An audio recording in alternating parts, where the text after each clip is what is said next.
Apa zikir supaya dapat ridho, menjadi hamba yang ridho? Ternyata zikir-zikir yang kita sudah hafal dari kecil itu makomnya tinggi kalau dimaknai.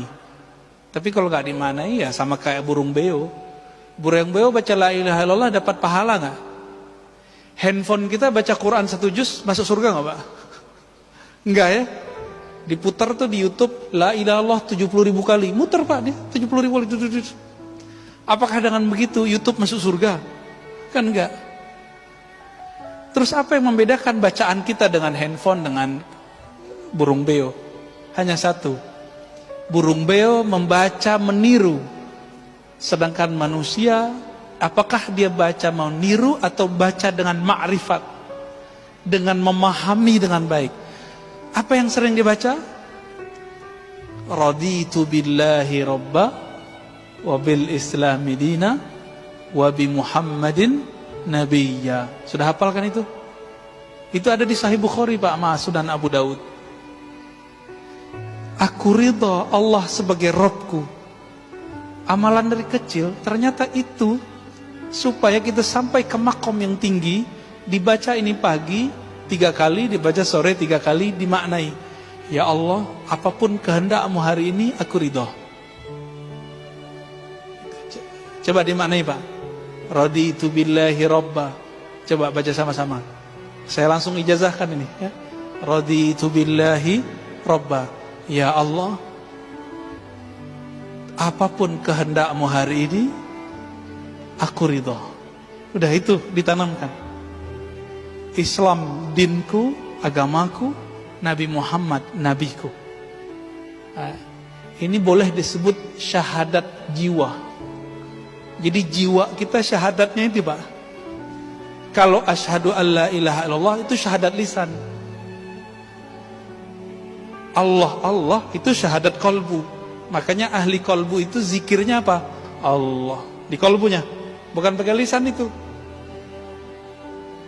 Jadi kalau Bapak ngelihat ada orang zikir Allah dengan kolbu, itu syahadatnya kolbu. Kenapa? Ala bidzikrillah tatmainnul qulub. Hanya dengan zikrillah. Coba terjemahkan secara harfiah. Zikri menyebut Allah, menyebut nama Allah. Perintahnya jelas. Surat At-Taghabun, surat Al-Muzammil ya. Wazkurisma rabbik. Sebutlah nama Rabbmu. Siapa nama Rabb kita? Siapa, Pak, nama Tuhan kita? Allah. Nah, udah diamalin belum zikir ini? Ini zikir diturunkan perintahnya surat kedua setelah Iqra. Ini kan ulama ahli tafsir berbeda pendapat. Surat kedua itu Al-Muddathir atau Al-Muzammil. Menurut saya berdasarkan penelitian kita lebih kuat Al-Muzammil. Ya, walaupun nanti ada riwayat lain yang menyebutkan Al-Muddathir. Di ayat ke-8 Allah berfirman di Al-Muzammil ya, wazkurisma rabbik. Sebutlah nama Rabbmu. Siapa nama Rabbmu tadi? Allah. Nah, maka ini ada talqinnya, Pak. Memindahkan nama Allah dari lisan masuk ke kolbu. Itu tekniknya disebut dengan teknik talqin. Apa arti talqin? Bimbingan zikir dari lisan masuk ke dalam kolbu. Kenapa ini penting? Suatu kali Nabi bersabda, Innallaha harrama 'alan nar ya. Sesungguhnya neraka Allah haramkan terhadap orang-orang yang membaca la ilaha illallah min qalbihi aw nafsihi, dari dalam kolbunya atau jiwanya. Gitu. Maka kalau kita nggak dapat zikir kolbu ini, saya khawatir Bapak meninggal. Ya begitu-gitu aja ntar ya. Islam imannya bagus. Ya orang soleh lah. Tapi nanti nggak puas, Pak. Di alam barzakh itu nggak puas.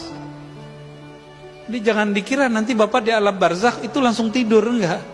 Di alam barzakh pun masih nengok-nengok. Gimana ya supaya saya makomnya tambah tinggi? Ini dalilnya ada. Coba buka misalnya kisah Isra Mi'raj Nabi Muhammad sallallahu alaihi wasallam.